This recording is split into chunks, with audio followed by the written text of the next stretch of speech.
Tension করে কার কি লাভ হয়েছে? রাতের ঘুমটা নষ্ট হয়েছে, 1 লাখ। বিছানার মধ্যে ছটফট করা লাগছে, 1 লাখ।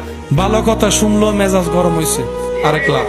অনেক সময় সে মেজাজটা বিরক্তটা এমন পর্যায়ে পৌঁছে গিয়েছে, ছোট ছোট বাচ্চা দুষ্টামি করছে, আপন মনে খেলতেছে, তার উপর দিয়ে রাগটা উড়ে দিছে, 1 লাখ। ভালোবাসার বন্ধন, প্রিয় মানুষের সাথে কথা বলতে গিয়ে মেজাজ গরম হয়ে 3-4টা কথা উল্টা ফুল্টা শুনাই দিছে, 1 লাখ। বলেন না, একটু জোরে বলেন। ভালো করে খাবারটা হয় নাই, 1 লাখ। কাজে যেতে ইচ্ছে করছে না, মন ভালো নাই, 1 লাখ। এগুলো কি লাভ না লস?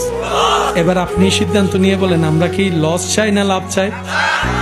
এগুলা করলে লসে যাব, ধৈর্য ধরলে লাভে যাব। এগুলা করলে লসে যাব, শুকরিয়া করলে লাভে যাব। আমরা যেহেতু লাভটাই চাই, আমাদেরকে শুকরিয়াতে যেতে হবে। আমরা যেহেতু লাভটাই চাই, ধৈর্যকে আপন করতে হবে।